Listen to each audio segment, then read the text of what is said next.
예. 지정학적 위치도 굉장히 인생에 중요하다고 가까이 있는 사람이 먼저 우선권을 갖습니다.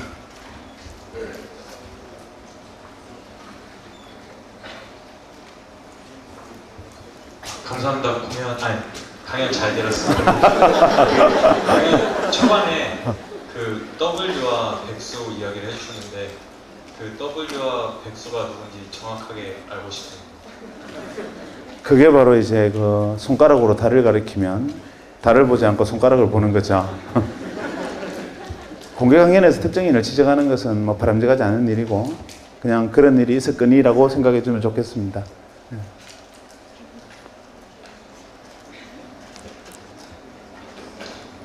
오늘은 질문이 양끝에서 끝으로 부지런히 움직이게 강요를 하고 있습니다. 혹시 뭐 치질에 대해서 궁금하다든지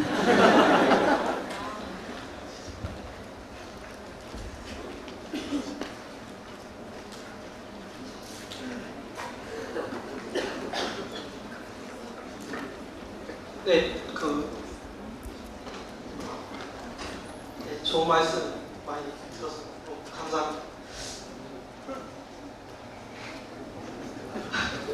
제가 드린 질문은 앞으로 정보사회가 좀 정보력이 돈이 되는 사회가 될 것 같은데 지금은 너무 이렇게 선별되지 않은 정보들이 인터넷에 너무 많이 나돌고 있는 것 같아서 이제 앞으로 제가 봤을 때는 좀 선별되고 정제된 지식들이 돈이 많이 될 것 같은데 그런 지식들을 어떻게 선별을 하면 어떻게 선별을 할 수 있고 그것들을 이제 파는 게 좀 돈이 될 것 같은데 그 부분에 대해서 어떻게 생각하세요?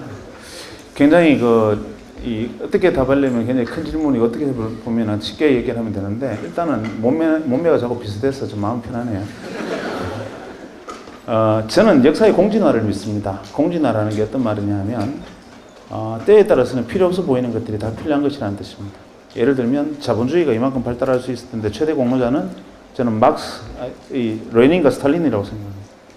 만약에 막스가 공산당 선언을 통해서 노동자의 단결하라 이런 말을 하지 않았으면 그때 자본주의는 교만에 빠져서 돈만 보고 성취만 보고 앞으로 달리다가 결국은 혁명에 의해서 전복됐을 겁니다. 그런데 과거에 노동자의 단결하라 해서 노동자들이 뭉치니까 막 소비에트 같은 것도 생기고 막 그 동구의 공산화도 되고 무서운 장면들을 많이 봤기 때문에 자본주의가 뒤를 돌아보면서 앞으로 가게 된 겁니다.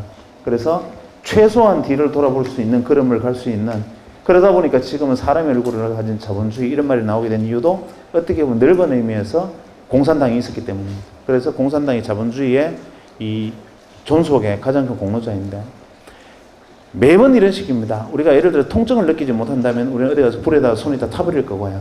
그래서 불필요한 것은 없다라는 관점에서 보면 지금과 같이 검증되지 않은 정보들, 무수한 정보의 바다 속에서 홍수처럼 후적거리다 빠져 죽는 것이 아닌가라는 것도 하나의 단계이고 그것도 하나의 진화의 과정일 거라고 생각을 합니다. 문제는 그 안에서 수많은 정보, 꼭 인터넷을 떠나서라도 한 개의 학문이나 한 개의 어떤 주제에 대해서도 엄청난 정보량들이 있습니다. 그 중에서 나는 어떤 것을 취하고 어떤 것을 버려야 할지를 선택하기 어려운데 그것을 선택하는 것이 바로 안목이고 직관입니다. 그러기 위해서 필요한 것은 다른 사람보다 좀 더 뛰어난 직관력을 가지는 것이고 다른 사람이 보지 못하는 것을 보는 건데 저는 이렇게 생각합니다. 예를 들어서 여러분들에게 항상 권고하고 싶은 것이 무엇이냐면 당신이 무엇을 전공했든 간에 무엇을 하는 사람이든 간에 만약에 당신이 직관이나 통찰에 관심이 있다면 제일 먼저 당신이 접해야 되는 것은 예술이다. 왜 그러냐면 국립현대미술관에 가보면요. 그 3층에 가면 재밌는 그림이 있습니다. 그 사랑이라는 주제로 이 큰 캔버스에 대충 그림을 그려놓고 칼로 쭉 찢어놓은 그림이 있습니다. 꽃으로. 이걸 보고 사랑이다 붙여놨어요. 지나가는 사람들이 지나가다가 사랑 좋아하는 애가로 지나갑니다. 언제 한번 제가 직접 목격한 일인데 그 작품 앞에 서서 어떤 사람이 한 30분을 서 있더니만 눈물을 뚜루룩 흘렸어요. 이유가 뭐냐면 이런 겁니다. 여기 앉아있는 우리 잉여 인간들 보고 사랑을 그림으로 표현해봐 하면 뻔합니다. 하트, 화살 지나가자. 한 발 더 나가면 뽀뽀하는 그림. 아니면 뭐 클림트의 키스 같은 거 이렇게 조금 이렇게 뭐 벤치마킹해서 그리는 그 이상은 상상 불가합니다. 상상되십니까? 안 되잖아요. 화가가 가슴속에 타오르는 예술혼을 사랑으로 표현하고 싶어서 그림을 그렸습니다. 이것으로는 이 뜨거운 감정을 다 드러내지 못했어요. 답답합니다. 붓을 들고 이게 아니야, 사랑은 이런 거야 라고 막 득칠을 합니다. 우리 눈으로 보면 황칠입니다.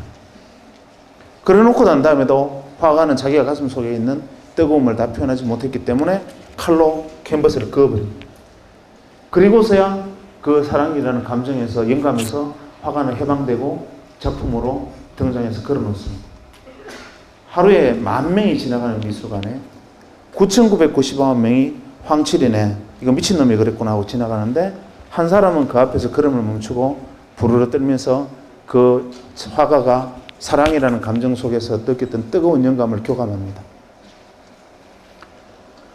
예를 들면 영화를 보면 여기 있는 우리 모두가 공짜 영화를 한 편 보면 재밌게 다 봅니다. 왜냐하면 우리가 영화가 재미없다라고 말하는 것은 돈 내고 찾아갔던 데 비해서 크게 재미가 없다지, 그래도 애써 만든 영화가 그냥 볼 때마다 짜증나는 영화는 드물지요. 그래서 우리 영화를 보면 재밌습니다. 이유는 이야기하지요, 음악 들려주지요, 배경 보여주지요, 시청 각오로 나는 입만 벌리고 있으면 다 떠먹여줍니다. 무엇을 상상할 여지가 전혀 없습니다. 상상도 하기 전에 지가 먼저 튀어나와서 깜짝깜짝 놀라게 합니다. 그래서 영화를 보면 편합니다. 아무나 재밌습니다. 그런데 같은 주제의 공연을 영화에서 연극으로 바꿔버리면 이 안에 3분의 1은 잡니다. 왜냐하면 배경이 사라지고 정해진 고정된 배경 안에서 두 사람의 대화와 몸짓만으로 효과가 사라진 상태에서 이야기를 하면 우리는 어느새 그것을 받아들이고 영감을 이해하고 받아들이는데 나는 저해감을 느끼는 겁니다. 그것까지는 또 괜찮습니다. 사랑이라는 주제로 연극에서 다시 발레로 가면 이 중에서 2명 빼고 다 잡니다. 왜냐하면 사랑을 표현하는데 말 한마디 없이 갑자기 둘이 막 이렇게 나와서 한 바퀴 뺑그러 돌고 픽 쓰러져 버리는 겁니다. 그리고 사랑이라는 거야. 이해가 안 되죠. 왜냐하면 우리는 생략에 익숙지 못하고 풍부하게 들려주는 것에만 익숙해져 있어요. 단순하게 말해서 요즘 여러분들이 애정을 표현하는 방식도 그래요. 이벤트 한다고 사장을 고백하면서 식당 레스토랑 하나 빌려가지고 애드벌룬 막 올라와가지고 사랑해 글씨 막 올라오잖아요. 그 이벤트의 크기만큼 사실 당신을 사랑하지 않는다는 말입니다.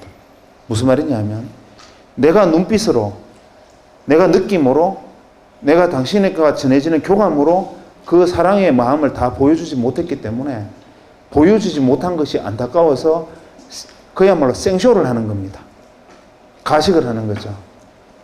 눈빛만 보아도 이 사람이 나를 사랑하는지 사랑하지 않는지, 스치만 가도 지나가는 돌뿌리라는 발로 차도 그냥 돌을 차고 지나가는 사람과 그 밑에 있는 개미들이 평화가 깨질 것이라고 믿는 사람들, 이렇게 생각하는 것이 다르고 영감에 따라 포착이 틀리고 감각이 틀립니다. 그래서 여러분들이 살아있는 오감과 육감을 다 깨워야 되고, 지금 여러분들이 의자에 앉아 있으면서 엉덩이가 의자에 눌려가지고 엉덩이가 무거운 느낌을 제 말을 들으면서 느끼지요. 왠지 갑자기 엉덩이에 압박감이 오지 않습니까? 그런데 우리는 어느새 이런 것들을 잃어버리고 삽니다. 그냥 귀만 귀, 눈만 눈, 쉽게 보여주는 것들 보면서 나머지 감각도 잊어버려서 사는데 온몸의 감각이 시퍼렇게 살아있어야 됩니다. 길을 걸으면서 발바닥에 전해지는 느낌, 우리가 길을 가면 생각하면서 지나가면 모든 길을 지났는지도 내가 모르고, 지나가면 쳐다보면서 가면 무슨 생각을 했는지 모르고, 이런 것이 아니라 오감이 생생하게 살아있고 다른 사람이 보지 못하는 것을 느끼고 생략되고 절제된 그 안에서 그것을 파악할 수 있는 눈을 가진 사람들은 결국 99개의 껍데기 중에서 진짜 한 개의 알곡을 찾아낼 수 있는 통찰을 거기서 키웁니다. 그래서 중요한 것은 무엇이냐면 오히려 예술과 문화, 사회에 관심을 가지고 철학에 집중하고 관심을 가져야 됩니다. 그런 것들이 여러분을 사유하게 하고 그것을 여러분들의 생각을 하나로 모아주고 통습하게 합니다. 그래야 다른 사람보다 앞섭니다. 여러분들이 학문에서 전공하라고 열심히 하는 것은 에브리바디가 다 하는 겁니다. 그러나 그들을 앞서기 위해서 내게 더 필요한 것은 뭐냐면 통찰입니다.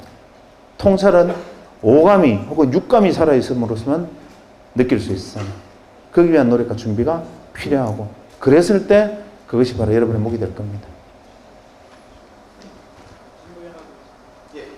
말씀 잘 들었습니다. 안녕하십니까. 저 경제학과 4학년 박병재라고 합니다.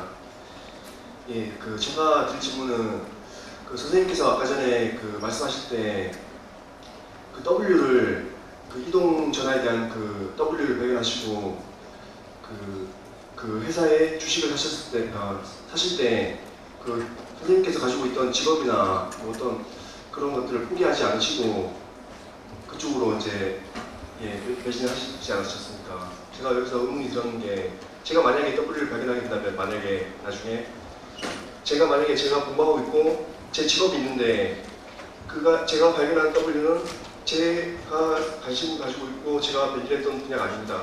그럴 경우에 제가 지금까지 공부했던 거 그리고 직업 같은 거를 포기하는 게 옳은 건지 그걸 성취라는 것에 대한 차이가 있는 겁니다. 예를 들면 제가 하고 있는 의사라는 직업은 굉장히 특별한 직업입니다. 예를 들면 제가 칼을 들고 수술실에서 있을 때는 이 사람이 무엇을 하는 사람이든 누구이건 이 인생에서 가장 절박한 순간입니다. 이 사람은 내가 어떤 수술의 결과를 가져오느냐에 따라서 자기가 누구이건 간에 생사가 갈라집니다. 그러니까 의사라는 직업은 굉장히 특별한 것이고 그래서 나는 그 직업을 제가 그만둘 생각은 추호도 없기 때문에 예를 들면 제 일의 가치가 어디에 있느냐의 문제. 우리가 직업이라는 것을 경제적 이익, 사회적 명예 혹은 성취 여기에 둔다면 더 나은 성취나 더 나은 이해를 줄 수 있는 것을 위해서 과감하게 버리는 것이 맞습니다. 하나, 모든 직업이 마찬가지겠지만 당신이 가지고 있는 직업이 철학적으로 내가 가장 소중하게 생각되는 것이라면 그럴 필요가 없습니다. 그러기 위해서는 그것을 지키고 가는 것이지 우리가 개 끌고 가다 보면요. 돈도 마찬가지입니다. 우리 개 데리고 산책을 하면 줄 끌고 가면 개가 내 앞에 왔다 갔다 뛰다니다가 목적지에 도달합니다. 이 개가 지가 나를 데리고 왔다고 생각해요. 지가 나를 끌고 왔다고 생각합니다. 사실은 개줄 잡고 있는 내가 가는 대로 지가 앞뒤로 왔다 갔다 하다 온 것인데 개는 그렇게 생각할 겁니다. 때로는 우리는 줄에 매달린 개와 같은 삶을 살고 있을 수도 있어요. 돈이나 성취 이런 부분들도 내가 가고자 하는 바를 뚜벅뚜벅 걸어가서 내가 가고자 하는 소중한 곳에 도착을 했을 때 내가 지나온 걸음 하나하나에 맺혀져 있던 열매를 담아보니 그것이 돈일 수도 있고 성취일 수도 있고 명예일 수도 있고 그러한 것들이 주어져 있다면 개를 끌고 온 개 주인이지만 그것을 위해서 내가 그것을 일로 매진해서 그것만 위해서 내가 방향을 바꾸고 뛰어가면 개줄에 주인의 줄에 목이 메어진 개나 다름없는 신세가 될 거라는 거죠. 그래서 결국은 어디에 오너십을 갖느냐는 겁니다. 모든 직업이 소중하다는 틀렸습니다. 그냥 내가 그 직업이 밥을 먹기 위한 직업이냐 내가 의미를 가지기 위한 직업이냐 거기서 내가 가치를 어디에 두느냐 우리는 대개는 그것을 경제적 성취나 뭐 사회적 성취에 포인트를 맞추긴 하지만 제 경우에는 그랬단 말입니다. 제 경우에는 혹시나 다른 분들도 마찬가지예요. 이 중에 유치원 교사가 될 분도 있고 대학에서 학생을 가르치는 분도 있고 때에 따라서는 어디 공무원하실 분도 있는데 그 직업의 가치와 철학에 내가 매료되어 있는 사람들은 그것이 제1에 중요한 것이 그걸 버리고 그것을 다른 걸 선택하는 것은 내가 개개해야 되겠다는 소리입니다. 그것은 지켜나가면서 할 수 있는 세상이 충분히 가능하고 저를 보세요. 제가 사실은 명함에 그냥 외과에서 박경철 이렇게 적혀있는데 명함에 만약에 제가 쓸데없는 하고 있는 사기꾼 비슷한 직업을 다 집어넣으면 한 30가지는 될 겁니다. 그런데 할 수 있지 않습니까? 가능합니다. 그죠? 그래서 어떤 선택을 하느냐는 자기의 소신과 철학에 달려 있습니다. 약속된 시간은 다 지났습니다. 혹시 그래도 나는 꼭 질문을 해야 되겠다는 사람이 있으면 질문을 하나 더 받지만 아니면 오늘 강연 이걸로 마치도록 하겠습니다. 오늘 좋은 강연해 주신 분께 감사합니다.